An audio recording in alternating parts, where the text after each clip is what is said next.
My name is Inessa Brandt. I am 43 years old. And on a Wednesday afternoon in late September, I sat in my car in the parking lot of a public storage facility in Wilmington, Delaware, with a manila folder on the passenger seat that contained, in chronological order, every lie my family had told about me for the previous 31 years. The folder was 3/4 of an inch thick. The pages inside were dated, sourced, and cross-referenced. There were emails. There were screenshots. There were 2 recordings on a small flash drive paperclipped to the inside cover. There was a notarized statement from a former neighbor who had been a witness to one of the original events. There was a printout of a property record.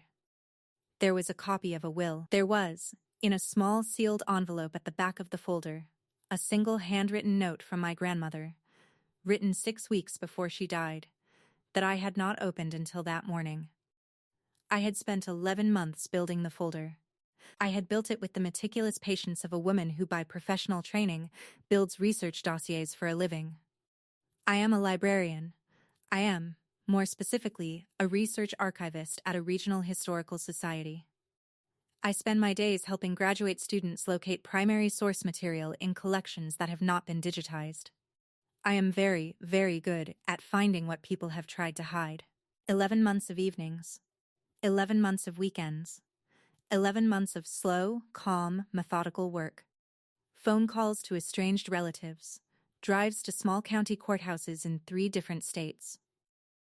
A trip to a community center in upstate New York where a woman named Pearl Mott, 82 years old, sat with me at a folding table for 2 hours and told me, in detail, what she had witnessed in her own kitchen in the summer of 1994. The folder was, by the time I sat in the parking lot in Wilmington, the most complete and accurate record of my own family's behavior toward me that had ever been assembled.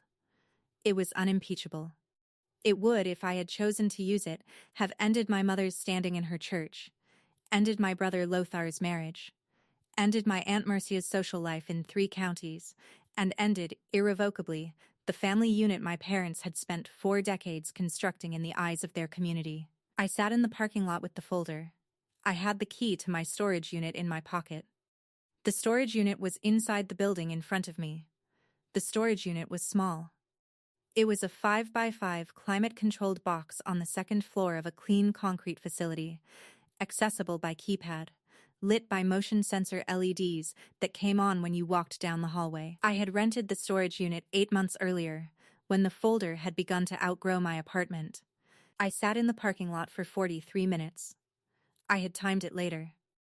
I had reconstructed, from the timestamp on a text message I had sent my best friend Soraya at 4:18, and the timestamp on the receipt I had paid at the gas station at 5:01, that I had sat in the parking lot for exactly 43 minutes. I do not remember what I thought about for 38 of those 43 minutes. I remember only the last 5.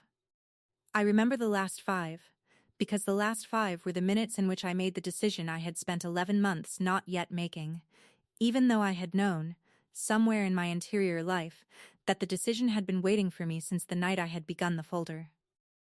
The decision was this. I was going to take the folder upstairs.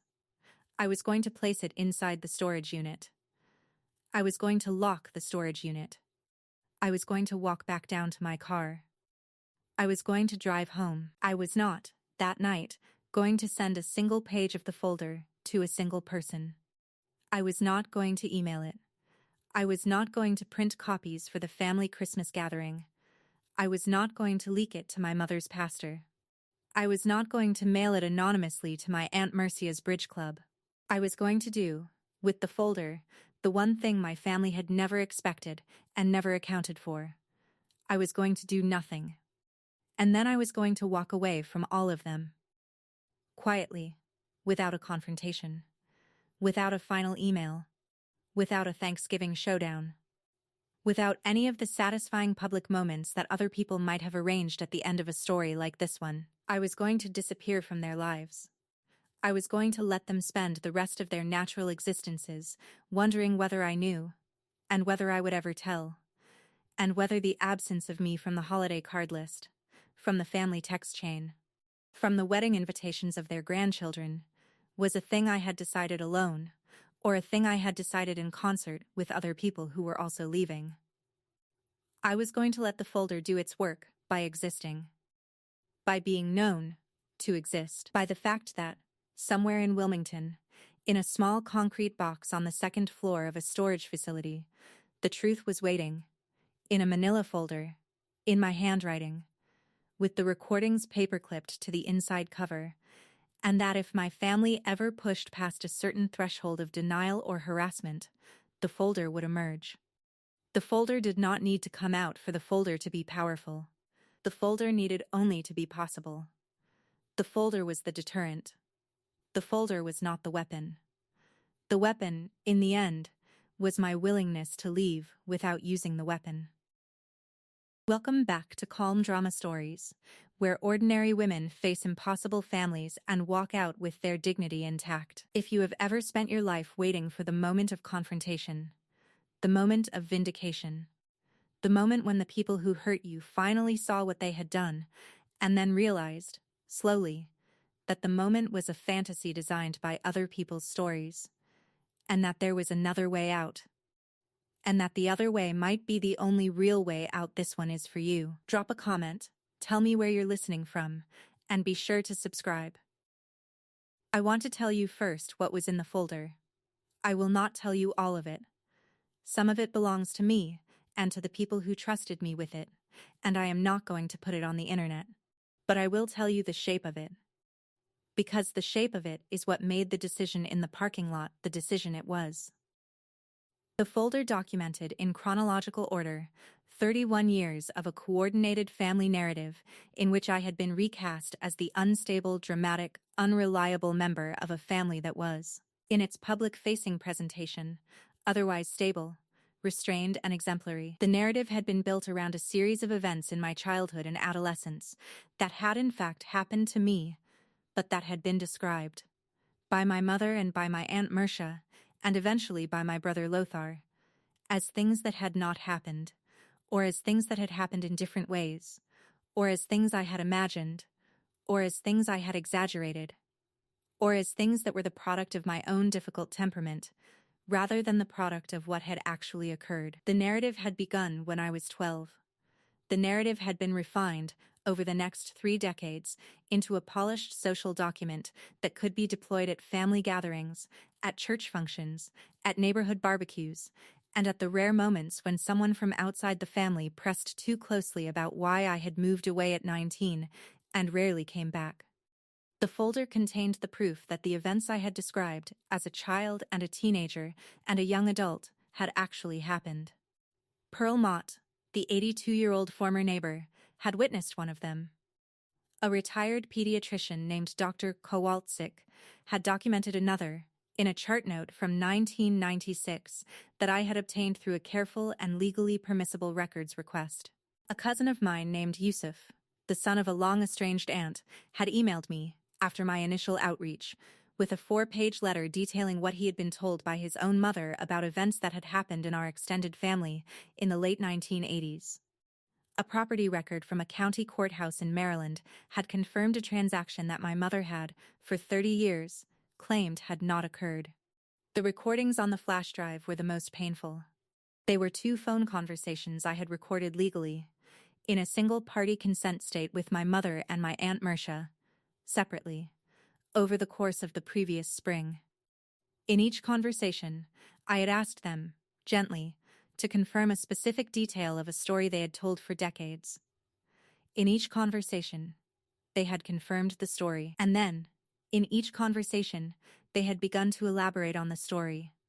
In the relaxed, comfortable way people elaborate on stories they have told many times, and in the elaborations, they had each let slip a detail that contradicted the story they had just confirmed. The contradictions were small, but they were unmistakable. I had played the recordings back, in my apartment, in the spring, with the volume turned low, and I had heard, in my mother's voice and in my aunt's voice, the precise sound of 2 women who had repeated a lie so often they had begun to believe it, but who had not been careful enough, in the practice of believing it, to keep the original facts straight. The folder, in short, was the evidence. The evidence was complete. The evidence would have held up in any court of public opinion you could have brought it to.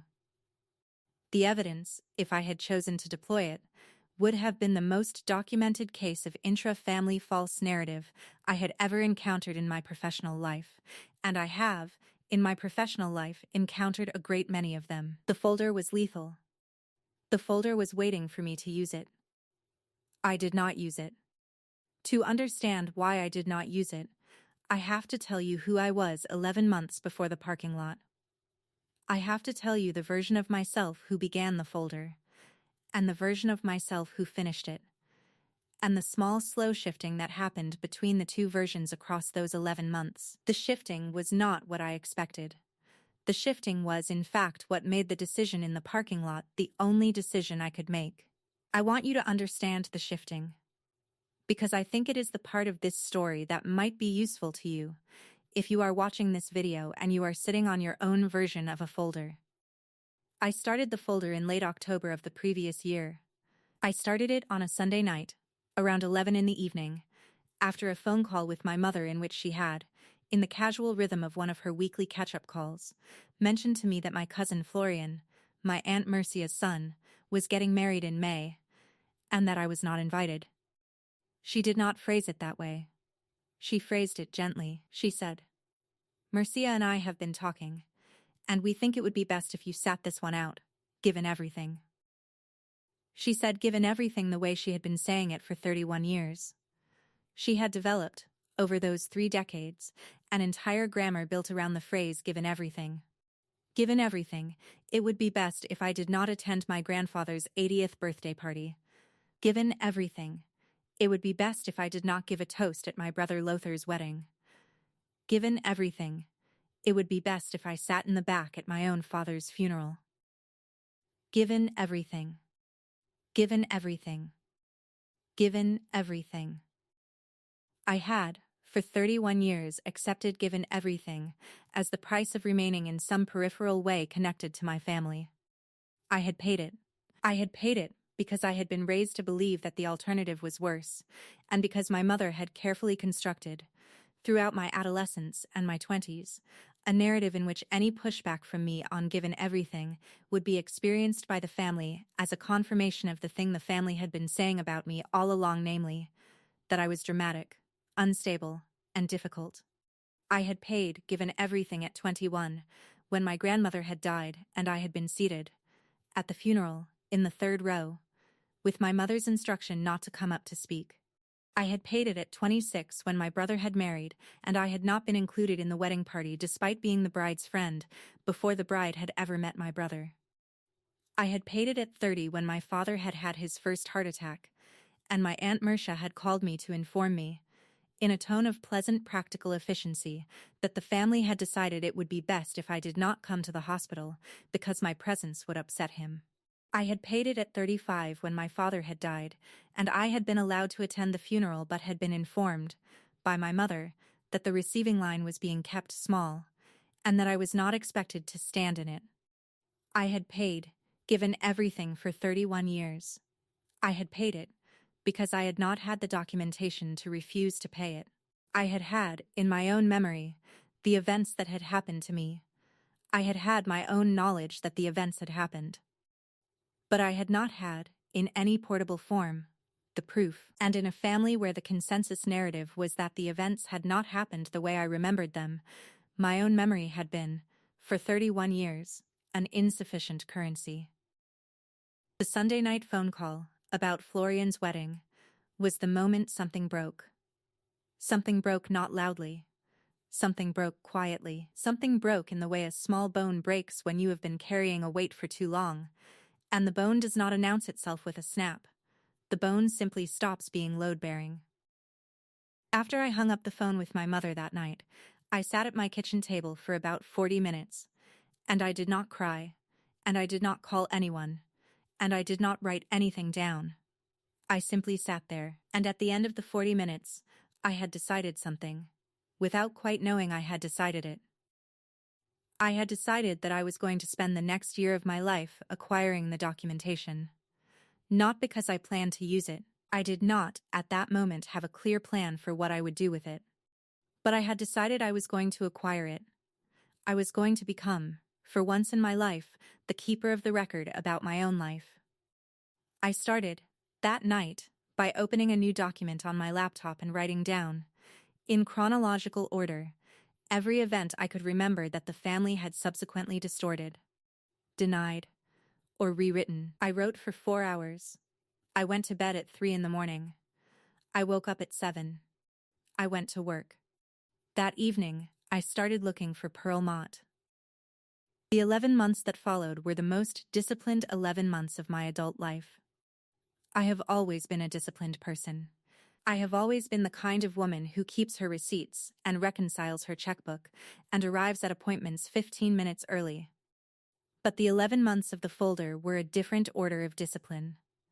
They were the discipline of a research project conducted on oneself. I had been raised to believe that I was an unreliable narrator of my own life. I now set about, slowly and carefully, demonstrating to myself, first to myself, before anyone else, that I was not. The shift began around month 4. I want to tell you what happened in month 4, because it was the first time I understood that the folder was not going to do what I had originally thought it would do. In month 4, I drove up to upstate New York to meet Pearl Mott. Pearl had been my next-door neighbor in the small town in Maryland where I had grown up. She had lived next to my family for 19 years. She had moved to upstate New York to live with her daughter after her husband died. She was, by the time I drove up to meet her, 82. I had found her through a careful chain of inquiries that started with the local historical society in my home county and ended, after about 3 months of work, with her current address. I had called her in advance. I had introduced myself. I had told her I was working on a personal family history project. I had asked her if she would be willing to sit with me for a couple of hours. She had said yes immediately. She had said, "Inessa Brandt. I have been wondering, for 30 years, when you would call me. Yes, come up. I will make coffee." I drove up on a Saturday in February. The community center where Pearl lived was a low brick building with a small garden out front, even in February. Pearl met me in the lobby. She was small. She was sharp. She had hair the color of pewter. She wore a blue sweater and a pair of slacks. She took me to a folding table in the activities room. She had set out 2 coffee mugs and a plate of shortbread cookies. She had also set out, beside the cookies, a small spiral notebook with her own handwriting in it. The notebook, she told me, was her own record of what she had witnessed in my parents' kitchen one afternoon in the summer of 1994. She had started keeping the notebook the day after she had witnessed it. She had kept the notebook for 30 years. She had brought it with her when she moved to upstate New York.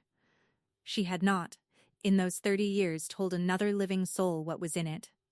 She had been waiting, she told me, to be asked. I sat with Pearl Mott for 2 hours and 40 minutes. I did not interrupt her. She read me her notebook. She answered my questions. She let me copy, with her permission, the relevant pages, on the photocopier in the activities room office, with the help of the activities coordinator, who Pearl had warned in advance that I would be coming. Pearl had thought of everything. Pearl had been planning, for 30 years, the conversation we were having. When I left Pearl, that afternoon, I sat in my car in her community center's parking lot for a long time. I sat there because Pearl had said something to me, at the very end of our conversation, that I had not been prepared for. She had taken my hand, on the way to the door, and she had said, "Inessa, I am glad you are doing this. I am glad someone is finally writing down what happened. But I want to ask you something. What are you going to do with it when you have it all?" I had not had a ready answer. I had told her, with some honesty, that I did not yet know. She had nodded. She had said, "I want to tell you something, sweetheart, that I learned in my own life. I am not telling it to you as advice. I am telling it to you as one thing one woman tells another. There is a difference between knowing the truth and using the truth. They are not the same thing. They do not have to lead to each other. Sometimes the knowing is enough. Sometimes the knowing is the whole point. I have known the truth about your family for 30 years. I have never used it. I have not used it because I did not need to. I knew. That was enough. The knowing protected me from being confused. The knowing let me sleep at night. I never needed the using. She had paused. She had said, I am not telling you what to do. I am telling you that you have a choice that some women do not see when they are in the middle of acquiring the truth. You have a choice about what kind of relationship you want to have, going forward, with the truth itself. You can be a woman who carries the truth, or you can be a woman who deploys the truth. Both are honorable. They are different lives. I have lived the first one. I have been content.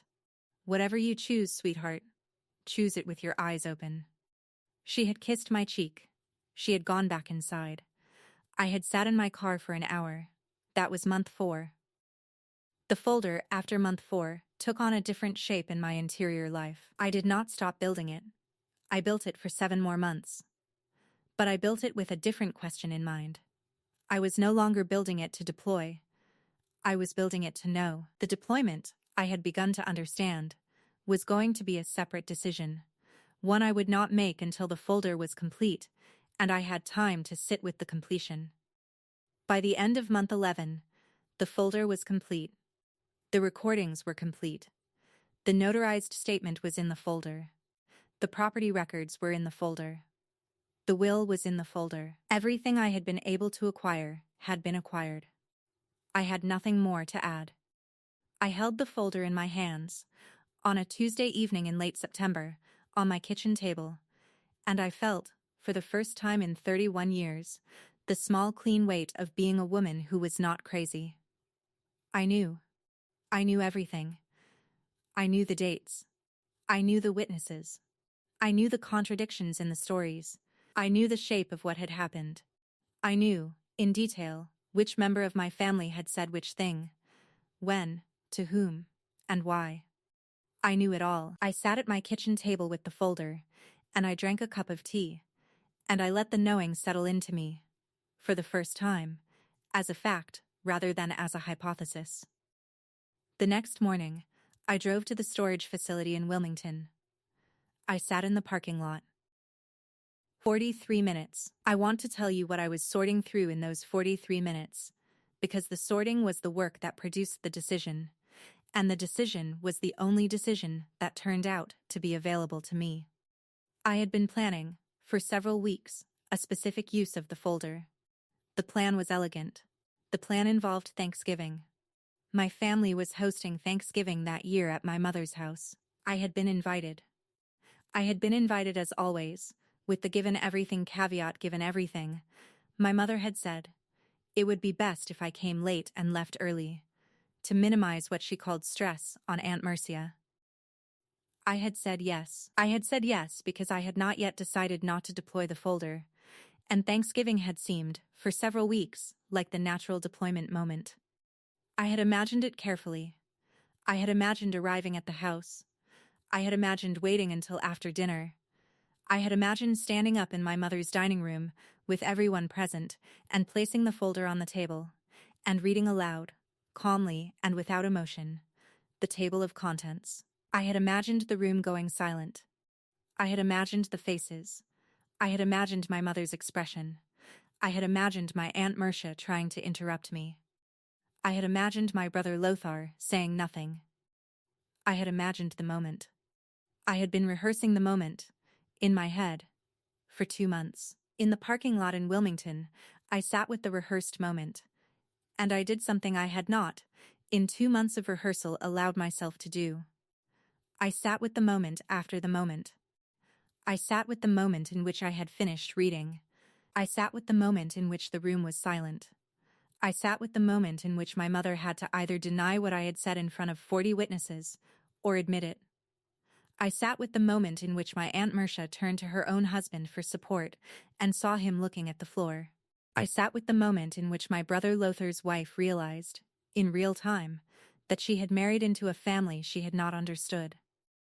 I sat with the moment in which one of my younger cousins, who I love, and who had been raised to believe a version of me that was not true, sat at the table with the look of a child whose parents had just been exposed. I sat with all of those moments. I sat with the further moments. I sat with the moments of the next morning. I sat with the moments of the phone calls. I sat with the moments of the lawyers, if there were lawyers. I sat with the moments of the explanations to extended family. I sat with the moments of the family text chain I would presumably be removed from in the immediate aftermath, which I was already largely removed from. I sat with the moments of the next decade, the moments of being the woman who had ruined Thanksgiving, regardless of whether what I had said was true. I sat with the moments of the cousins' children growing up hearing about Aunt Anessa, who had done the terrible thing at Thanksgiving. I sat with the moments of the rest of my life, lived as the woman who had deployed. I sat with them for 38 of the 43 minutes. And then, in the last 5 minutes, I understood something I had not understood until I was sitting in the car, with the folder beside me, looking at the brick wall of the storage facility. I did not actually want the rest of my life to be the life of the woman who had deployed. I did not want it. I had wanted it for 2 months in my head, while I was rehearsing, but sitting with it, in the parking lot, with the option in my hand, I did not want it. I did not want the moments after the moment. I did not want the cousins. I did not want the lawyers. I did not want the text chains. I did not want for the rest of my life to be in conversation with my family's reaction to my deployment, which would itself become the new architecture of my life, a life lived in the wake of the moment, lived in defense of the moment, lived in explanation of the moment. The deployment would not free me. The deployment would only re-anchor me to the family in a different shape for the rest of my life. The family would still be the center of my interior life. They would simply now also be the people who I had publicly destroyed. I would, instead of being the woman they had recast for 31 years, become a woman who had finally, in a single act, confirmed every word they had ever said about me. I would have been, in their telling, and in the telling of everyone they had told the story to for 3 decades, dramatic, unstable, vengeful, and difficult. And I would have, by deploying the folder, provided the final visible piece of evidence to confirm that telling. The truth I deployed would not be heard. It would be reframed, in real time, as proof of the very thing it disproved. The only way out of the architecture, I understood in the last 5 minutes in the parking lot, was to refuse the architecture entirely. To refuse the family's framing not by reversing it, but by leaving the room where the framing was being conducted. To take the folder out of the conversation entirely. To make the folder a private fact, in my possession, that I knew, and they suspected, and nobody else needed to know. To let the folder be my own. To let the knowing be enough. I picked up the folder. I picked up the key. I got out of the car. I walked across the parking lot. I went into the storage facility. I went up the elevator to the 2nd floor. I walked down the hallway. The motion sensor lights came on as I passed under them, one section at a time. I reached my storage unit. I entered the keypad code. I opened the door. The unit was empty except for one small lockbox I had placed there months earlier, which contained a few old letters from my grandmother that I had not been ready to keep in my apartment. I placed the folder inside the lockbox. I closed the lockbox. I locked the storage unit. I walked back down the hallway. I rode the elevator down. I crossed the lobby. I went back to my car. I got in. I started the engine. I drove home. I did not, that night, send a single page to a single person. I did not email. I did not print copies. I did not call my brother. I did not call my mother. I did not text my Aunt Mercia. I did not, that night, do anything at all except heat up a bowl of soup and sit on my couch and watch a documentary about the printing of medieval manuscripts. I went to bed at 10. I slept. The next morning, I called my mother. I want to tell you about the phone call, because the phone call was the actual decision. The phone call was the moment I exited. I called my mother at 9 in the morning. She picked up. She was, as always, cheerful, brisk, slightly preoccupied. She was about to leave for her church's craft committee meeting. She had 11 minutes. She made that explicit. I had 11 minutes. I told her I would not be coming to Thanksgiving. She paused. She said, "Oh, are you all right? Is something wrong?" I told her I was fine. I told her I had been thinking about my schedule for the upcoming months, and that I had decided I needed to spend the holidays differently this year. I told her I would not be coming for Christmas either. I told her I would not, in fact, be coming for the foreseeable future. I told her that I was going to step back from family events for a long while, that I was going to step back from the family text chain, and that I would be in occasional but limited contact going forward. She said, "Inessa, what is this? What is going on? Did something happen?" I told her, calmly, that nothing had happened. I told her that I had simply decided, for my own reasons, that I needed a different shape of life from the one I had been living. I told her I loved her. I told her I was not asking her to apologize for anything, because I was not asking her for anything. I told her I was not angry. I told her I was simply going to be unavailable for a while. She said, "How long is a while?" I told her I did not know. She said, "Inessa, this is dramatic. This is exactly what we have been worried about. You are being dramatic." I waited a moment. I did not respond to dramatic. I had decided, in advance, that I would not respond to dramatic. I had been responding to dramatic for 31 years. I was going to stop responding to it. I told her I had to go. I told her I loved her. I hung up. She called back 4 times that day. I did not pick up. The next day, she called twice more. I did not pick up. The day after that, my Aunt Marcia called. I did not pick up. The following week, my brother Lothar called. I did not pick up. He texted, "What is going on with you? Mom is upset." I did not respond to the text. The texts and calls continued, in a slow declining curve, for about 6 weeks. Then they stopped. I have not, in the 18 months since, heard from my mother, my Aunt Marcia, or my brother Lothar. I have heard, indirectly, through one cousin who has stayed in occasional touch with me, that my mother has told the extended family that I am going through something, and that she is praying for me. I have heard that my Aunt Marcia has told her bridge club that I had a breakdown, and have moved to somewhere out west. I have heard that my brother Lothar has told his wife that I have always been difficult, and that this is just my latest difficulty. I have heard, in other words, that the family has incorporated my disappearance into the existing narrative about me. The narrative about me has expanded to include my disappearance as further evidence of my instability. The folder has not, of course, been discussed, because the folder is not known to exist outside of my own possession. The folder remains in the storage unit in Wilmington.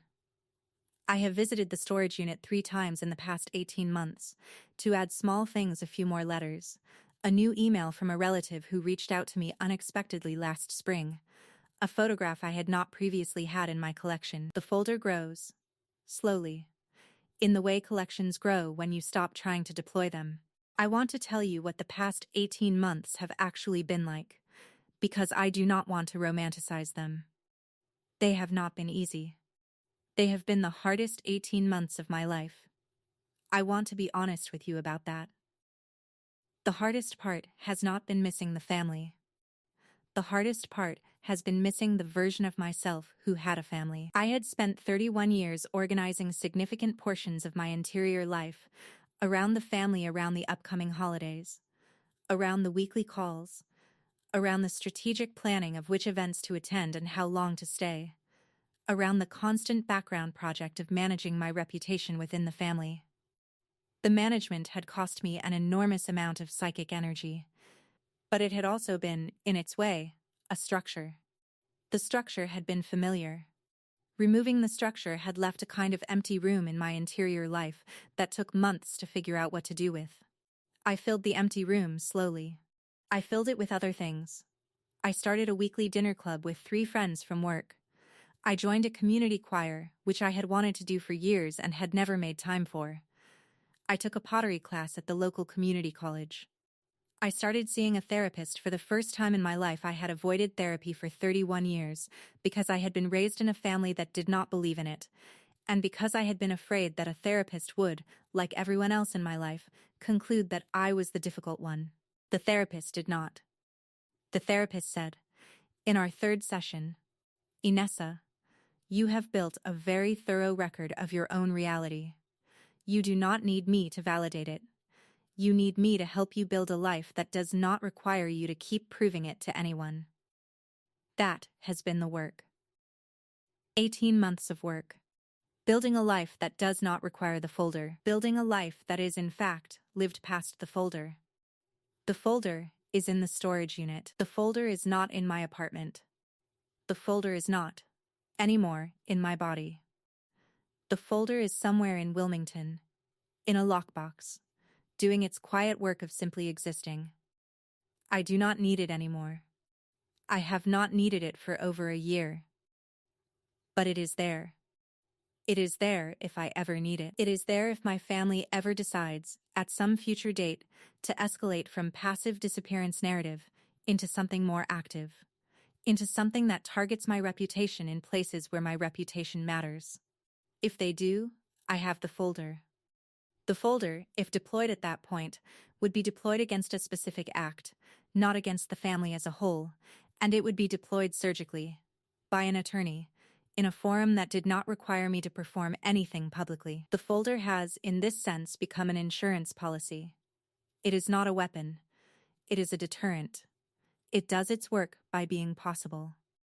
That is enough. I want to tell you about my grandmother's note, the one I had not opened until the morning of the parking lot. I had carried the note, sealed, for 3 months.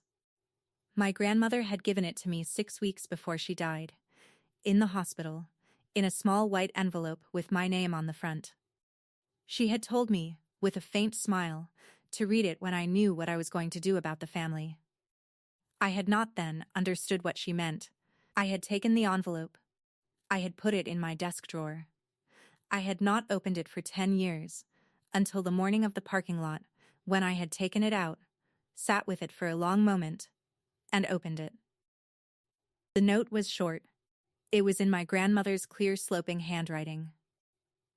It said this. I will tell you exactly what it said, because I want you to hear it the way I read it that morning.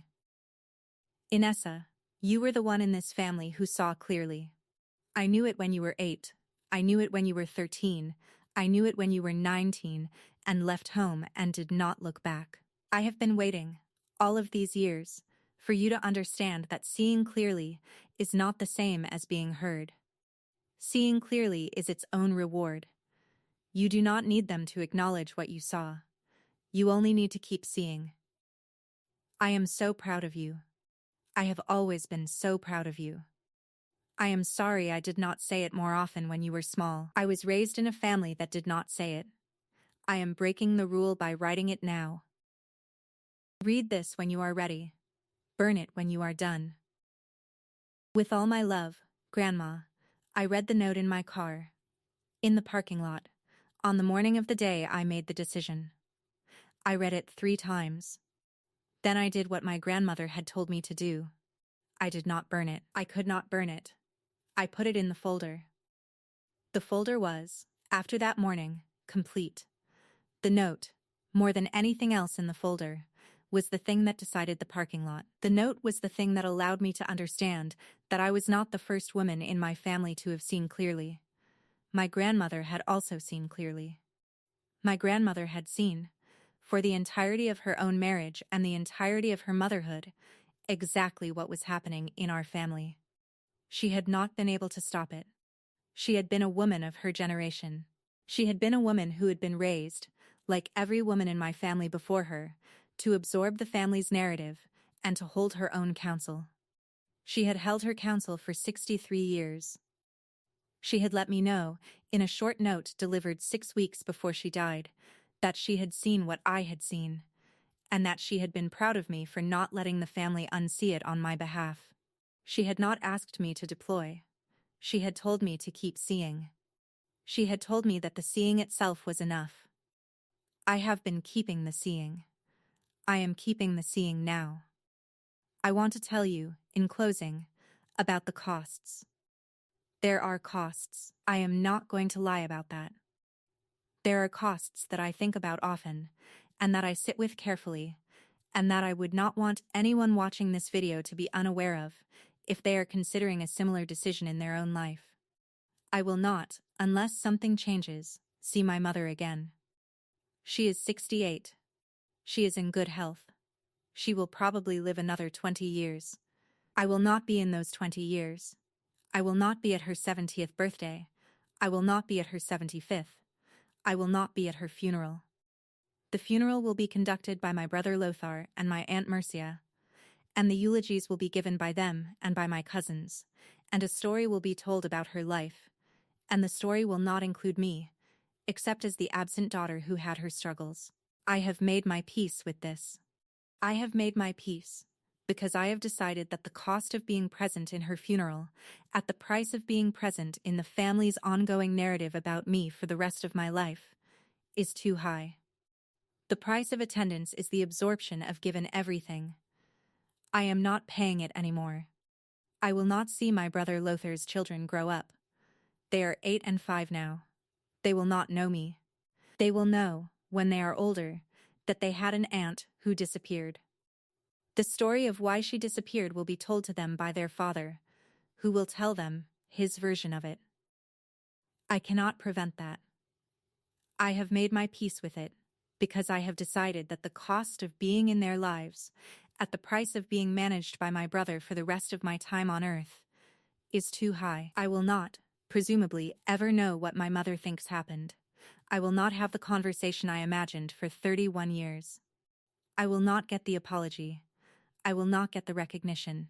I will not get the moment of being told, by her, that the things that happened to me. She will go to her grave with her version. I will go to mine with mine. The two versions will not meet. They will exist, in parallel, in different rooms of the universe, and the universe will hold both of them, and neither of us will get the satisfaction of having our version be the version the other person finally agreed to. I have made my peace with that too. I have made my peace with it, because the alternative, the deployment, the moment, the dining room, the Thanksgiving, would not have given me what I wanted either. I had thought, for 31 years, that what I wanted was to be acknowledged. What I have learned in the past 18 months is that I did not actually want to be acknowledged. I wanted to be free. The acknowledgement was the thing I had been told, by the architecture of every family conflict story I had ever heard, that I had to want. But underneath the acknowledgement, when I sat with it carefully, was the actual wanting. The actual wanting was freedom. The actual wanting was the right to live my life without the weekly call, without the holiday calculus, without the management. The acknowledgement, if I had ever received it, would have come at the price of remaining inside the relationship. The freedom came at the price of giving up the acknowledgement. I chose the freedom. I would choose it again. There is a thing I want to say to you, if you have watched this video to the end. I want to say it to the women in particular, who are sitting on their own version of a folder. I do not know what is in your folder. I do not know whether your folder is family, or marriage, or workplace, or friendship. I do not know whether the contents are dramatic or quiet, whether they are documented or only known to you. I do not know whether you have spent 11 months or 11 years acquiring them. I want to tell you one thing. The folder does not have to be deployed for the folder to do its work. The folder does its work by existing. The folder does its work by being known to you. The folder does its work by sitting in the storage unit of your own knowing, available if you ever need it, and otherwise, simply present. The folder protects you from the gaslighting by being its own confirmation that you are not crazy. The folder is yours. The folder does not require an audience. The folder does not require a Thanksgiving. The folder does not require the moment. You can, if you decide, leave without the moment. Leaving without the moment is harder than it looks on the outside.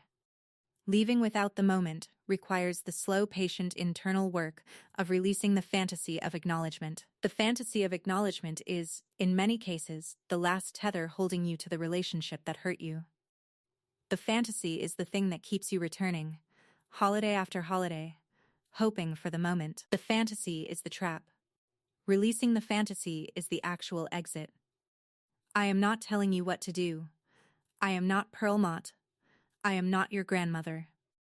I am only one woman who sat in a parking lot in Wilmington on a Wednesday afternoon in September and made a decision that has cost her her family of origin and given her, in exchange, the rest of her life.